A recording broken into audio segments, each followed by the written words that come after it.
out there listening, watching, bored, working, trying to distract yourself from boredom, welcome to my driving to the train station podcast.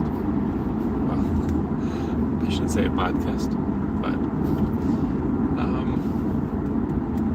was thinking more about this war in Iran and thinking about the connection of Trump to Israel.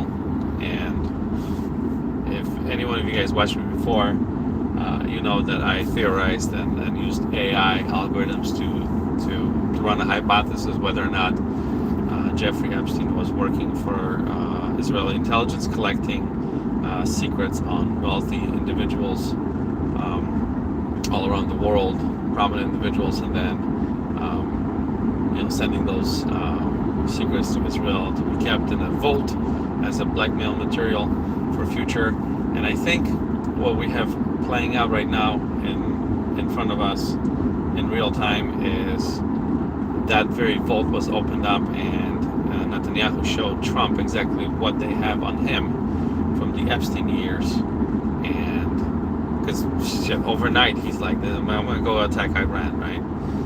During previous presidents, when he was just a private individual, he was very much opposed to wars, right? Opposed to wars, especially wars with Iran, right? He says that anyone who's going to attack Iran is a shitty president, has no negotiation skills, is a loser. And what happened? He himself done exactly the thing that he called out other presidents if they would have done that. So, and Trump doesn't just, I know he flies off the cuff, and he's a very extremely emotional animal, right? He does not know how to control his emotions. But to start a war with another country, there had to be something major. Either Stephen Miller got into his ear again and started whispering his evil devil quotes, whatever he does to persuade Trump to do crazy stuff. Or, like I said, Netanyahu showed Trump exactly what they have in their vault. And right now, Trump is desperately trying to help Israel fight Iran to do whatever the hell Israel wants to do to Iran, because Trump does not want Netanyahu to release, or at least make public, some of the documents that they have on him. So this is my current hypothesis. This is my theory. I'm going to run that theory through and a couple AI algorithms later and see if they sort of support my theory. But I think the logic here, even though we don't have 100% certain proof, we do, however, have additional information that was released from the Department of Justice, several additional files that implicated Trump in rape of children. So there may be corroborating evidence sitting in Israel somewhere in a vault. So if there are any hackers out there that are, and I'm not sure even if this is made digital or if this is all, somewhere sitting on paper or on tape. It's not digitized, but if there were any hackers out there that could possibly hack into the Israeli intelligence and pull that stuff out. I know you guys exist out there. That's not me, but I know you guys exist out there. It would be very appreciated. We would appreciate that a lot if you could just pull that information out and then show the American public exactly why the gas went up 60 cents a gallon in a matter of a couple of days, right? Why we had to go and bomb a school full of children in Iran. Well, we didn't have to. Trump had to, for whatever reason. Because I don't think most Americans, I don't care what side of the political spectrum you're on, I don't think anybody else wants to be involved in any more wars, right? War means money. Money is spent someplace else, not here. See, we seem to have unlimited amounts of money that can be appropriated to go bomb the hell out of every country in the world. But when it comes to feeding the hungry, take care of the veterans, we don't have enough money. Pay for schools, right? How about making schools a little bit more affordable for everybody? No, we don't have that money. We have 500 billion to just throw away on ICE, right? And they're not doing anything. They're just terrorizing people. They're picking up a person, they're moving them from one freaking facility to another. I'm not sure why they're doing that, but I'm pretty sure that's to collect additional funds. And then we spend what, almost $1 billion for the war every single day. So what? We're gonna spend 360 billion in the next 360 days, 365 days, because Trump is emotional little bitch. I don't know. Somebody tell me. Let's see, who do you vote for? Let's see. Me? Who do I vote for? Not for Trump. Anyone but Trump. If that's what you want to know. I will never ever vote, and I will likely never vote Republican in my lifetime, because what I've seen so far from most of the, I don't want to say Republican. I'm not going to vote for any MAGA ever in my entire life. Ever. I don't care if they stand on 95% of issues with me. I will not vote for them, because they have shown exactly who they are. They are anti-basic humanity. That's what they are. They are vengeful people who only understand force. That's the only thing that's the only currency they have, is force. They don't understand anything else.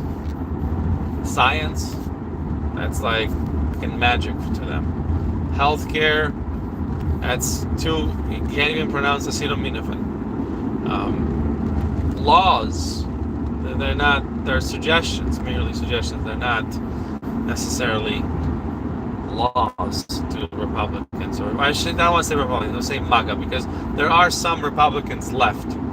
I don't want to say that the entire Republican Party is converted into MAGA, but there's a distinct difference between MAGA and Republicans, and not voting for MAGA ever, or former MAGA, I don't care, because they are the ones who decided that this was going to be the best course for the nation, is to vote in a president who is a convicted criminal, convicted sexual offender, and one who has absolutely no ability to control his emotions, just like a little baby.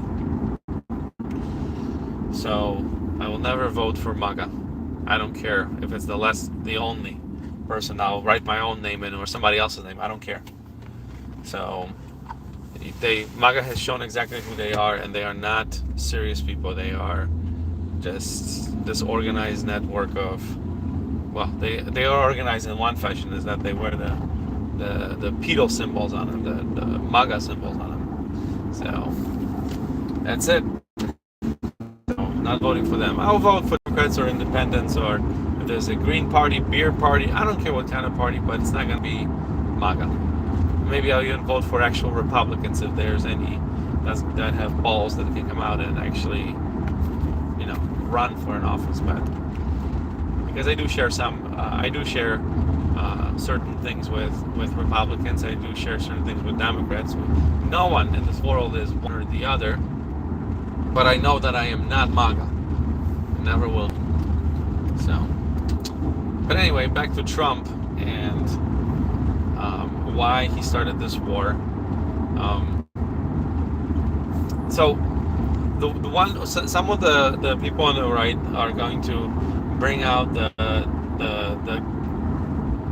I'm gonna say nonsense at this point, because it's becoming nonsense, that Iran is building a nuclear weapon. Now, very well, every single country could be building a nuclear weapon at this point, but for some reason the people on the right seem to agree with Netanyahu, who for last 30 plus years has been saying the following quote: Iran is years if not months away from a nuclear bomb, and for 30 years they have not yet built a nuclear bomb. And frankly, the only reason why Iran would want to build a nuclear bomb is to blow up Israel, right? They're not really going after America. They're not going after Europe. They don't care. They have too much invested in those nations, right? The import-export the world is connected, and Iran gets their stuff from America. Iran gets their stuff from, well, they're maybe sanctioned right now, from Europe, from other countries. So they're not going to go bomb the United States. They're not going to go bomb Europe because they know that the response would be extremely disproportionate. However, Israel is not that powerful. Israel may have weapons, but they don't have a big army.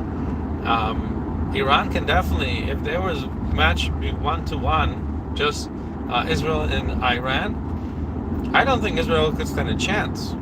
And that's why, and this is why, and I don't necessarily blame Israel for trying to defend themselves, but I blame Israel for pushing out this rhetoric the entire freaking time that Iran is building a nuclear weapon, and they're months away, years away, maybe months away from blowing up the world, which is absolutely not true. There's nothing to substantiate that.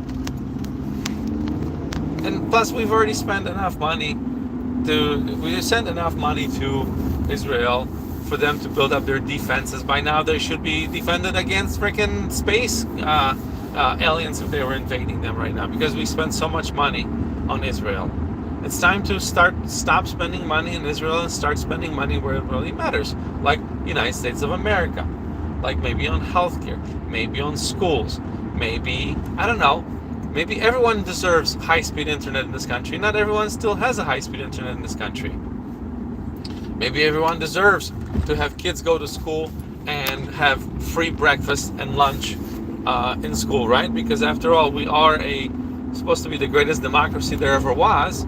So how come if we have 75% of people that support children eating in school, how come that's not the law? How come that's not the universal law in the country? Right? Because, well, the simple answer is that because we have two-party system, and for the longest time the two-party system has been controlled from both sides by the top 1% earners, wealth hoarders in this nation, and they still do, and again, I don't care how you stand politically, until you curb down the billionaires and their wealth and their power that comes from votes. Money equals votes, right? They can vote whoever they want into office because they're going to just dump a bunch of money into the advertising campaigns or smear campaigns against the other politician. It doesn't matter how good, your Uncle John who's running for whatever it is, how wonderful person he is, but if the other political party hates him, they're going to do everything they can to get him off the stage and out of the running. So, and it's usually not the other political party. I'm not going to say that the Republicans or MAGA or Democrats are the ones who are trying to get rid of, they're controlling how the votes are going. No, it's not. Who's controlling the votes is the billionaires. Look at all the gerrymandering, redistricting that is happening right now in the country, right? So far, the only state in the country that has done it correctly was California. They put that on a ballot. They had people vote, and over 68 or 78% of people voted yes, go ahead and redistrict. This is the proposed map. We want to redistrict, right? So there was a vote that was taken. That's called democracy. That's called representative democracy, right? Republic. You vote. You tell your officials, this is what I want to accomplish.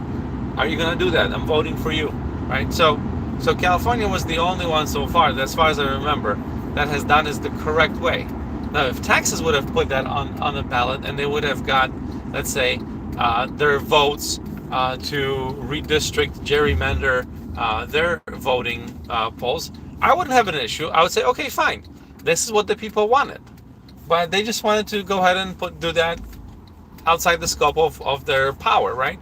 Redistricting happens after the census. After every 10 years, that's when the redistricting happens. That's when you find, you get the data from who lives in your state, in your district, and then that's how, based on the population, that's how the House of Representatives works, right? That's how many representatives we have. So they either are taken or added to a certain state based on the population.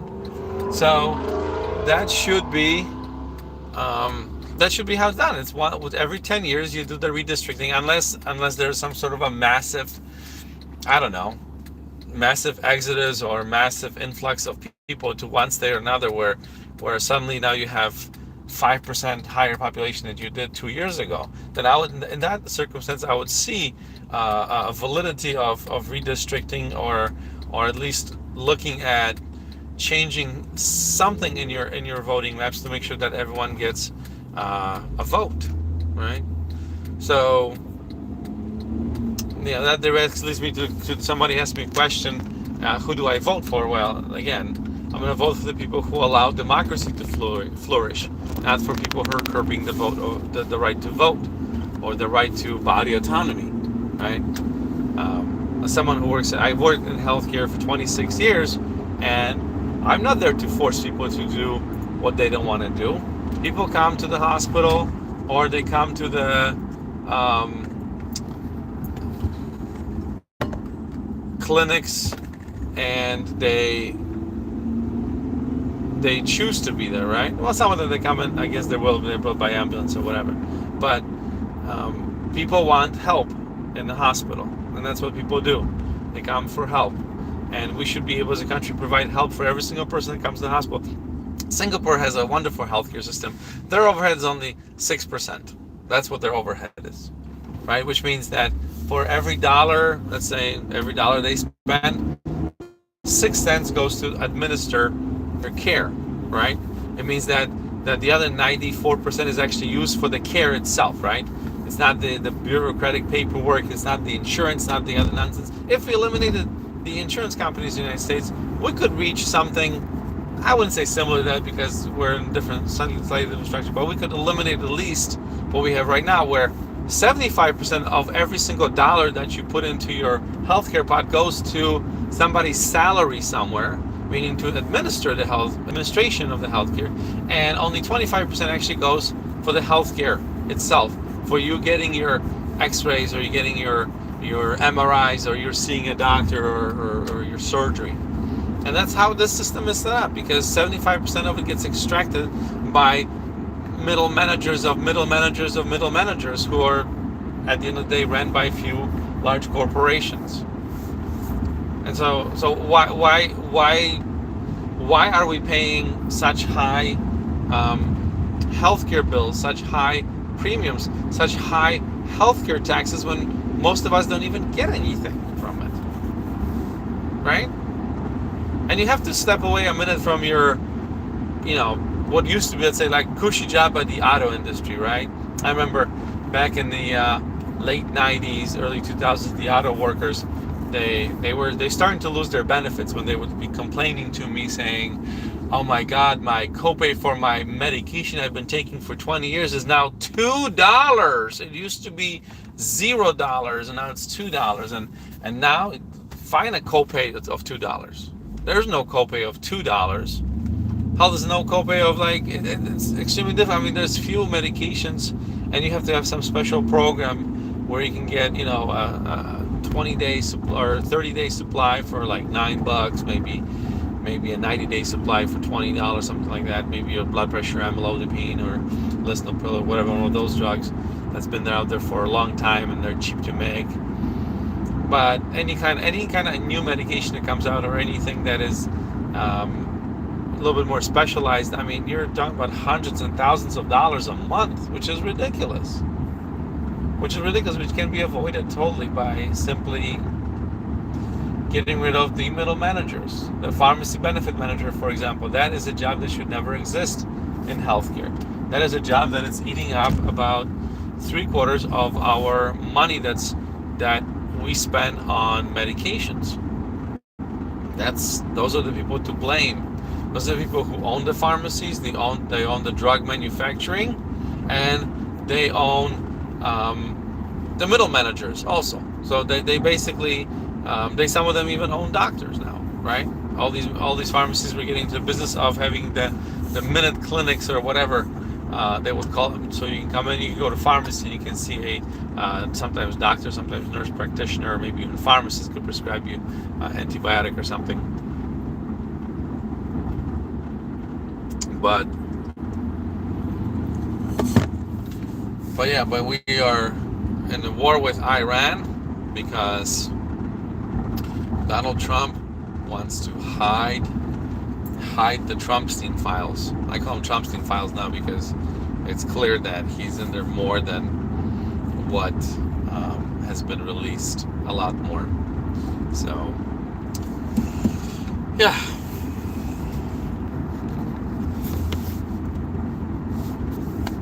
I see my group of people dwindled, and I lost my audience here. But anyway, there's 3 people that listen to me. Hello.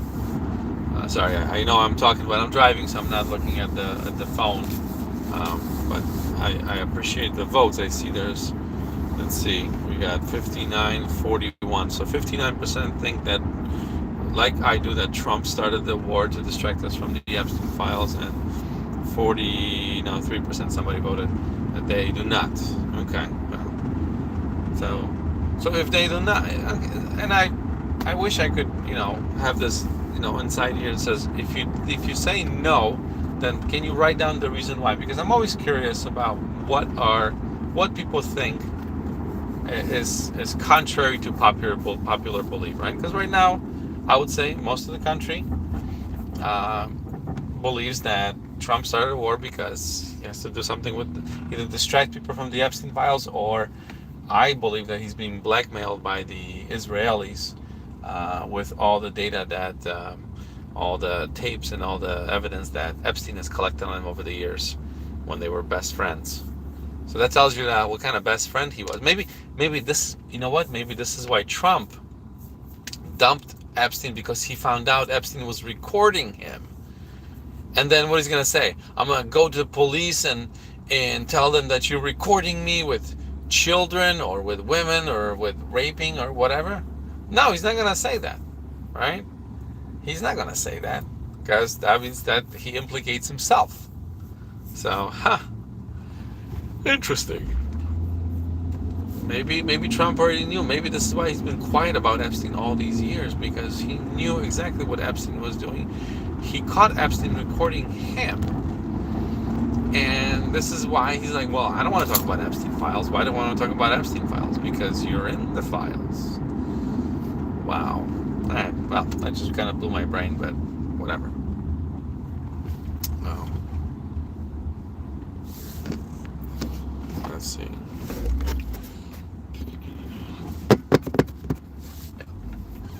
But anyway, I don't know where you guys are in the world, but I am in sunny Florida. It's 86 degrees Fahrenheit right now. It's nice and sunny, warm. We had a little cold front. A bunch of iguanas died, and now we're back into the sunny 80s. So could use a little bit more cooler weather for a while, but unfortunately, we're stuck with the heat coming back. Generally, I would like this to, be in the 70s until about May, but it's not going to happen. But yeah. Anyway.